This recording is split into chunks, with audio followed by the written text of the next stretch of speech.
Hi, my name is Mike Freeman. I'm here with Tim from Next Level Guitar, and he's asked me to go over home studio recording with you. We're going to be talking about equipment, microphone placement, room acoustics, just everything you need to know to get started on recording yourself at home. Am I in there? We're going to talk a little bit about microphones now. Give you 4 mics that I've got here that would be good for your home studio and a little introduction on them.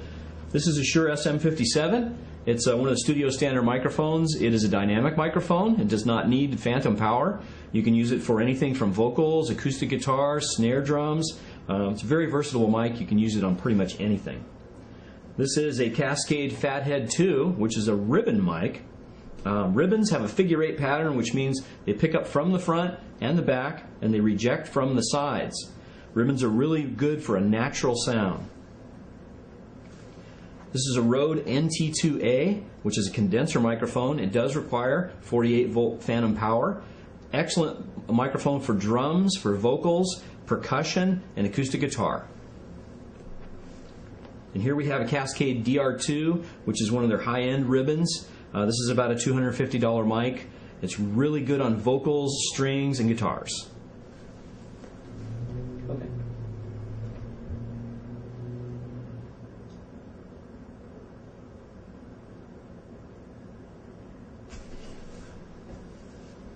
Cables. Every studio has a million of them. Sometimes they're underfoot and everywhere. When you see all these cables, don't be intimidated. We're going to go through everything and explain to you what cables you need, how to use them, and make it very simple and plain for you.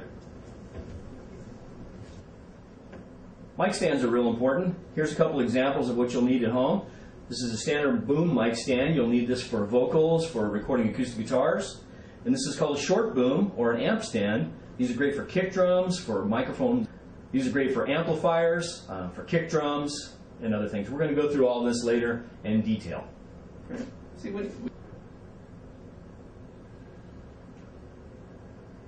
Here's a home recording tip. This is inexpensive and very important. Furniture pad blanket, shipping blanket, available at your local moving company. You can use this in your room to cut down a very loud and bright room.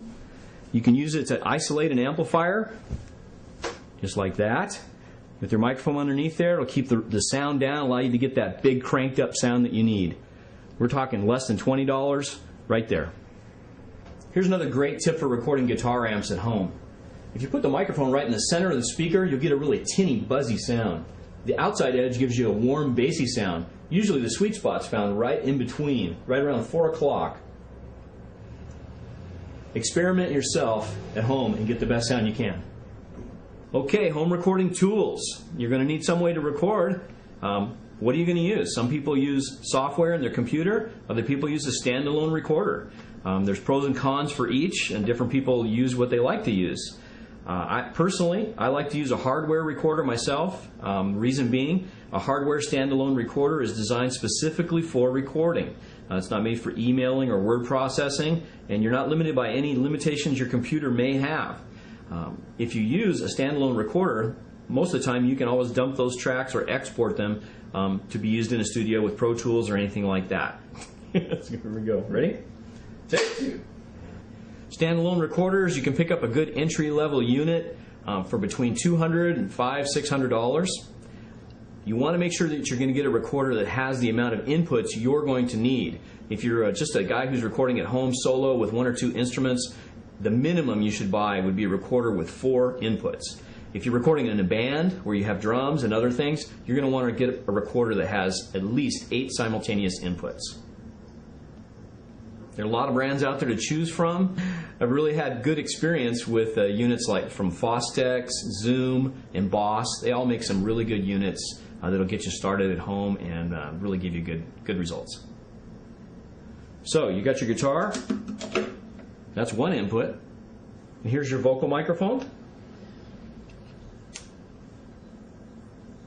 That's 2 inputs.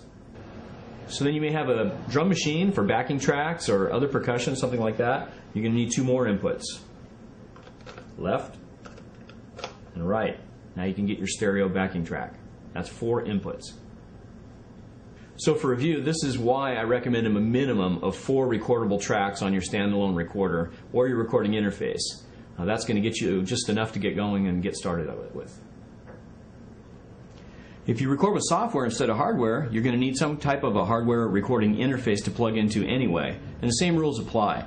If you're a solo songwriter or artist, you're going to want to make sure you have a minimum of 4 inputs that you can record with. And if you are recording a band or someone with drums, you're going to want to make sure that you have a minimum of 8 recordable inputs.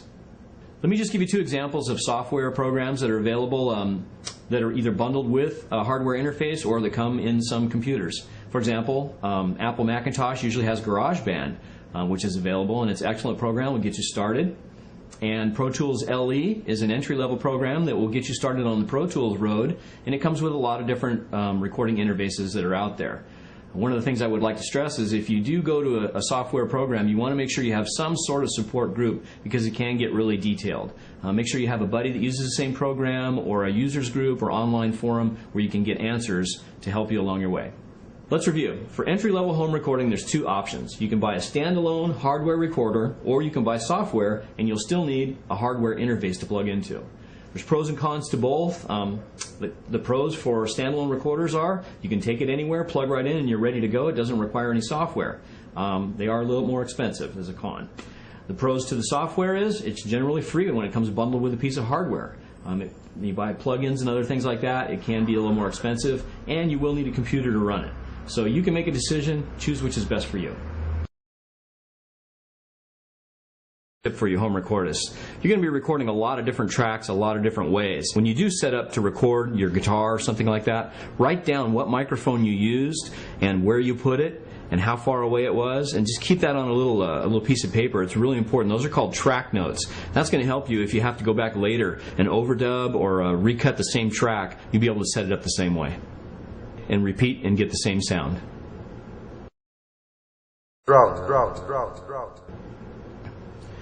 This is a little Yamaha Big Jam drum machine. You can find these on eBay for under $100. They're really, really great. Stereo drum machine. Plug in 2 cables there.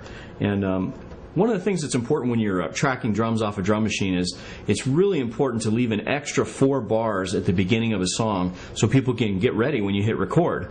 If the song just starts right away, it's just too rushed and people won't be ready to fall into the song. I always put 4 bars ahead, and then people can listen to them, they can get into the groove of the song, and when it's time to play, they're just relaxed and ready to go. And a relaxed performance makes a good performance. Drought.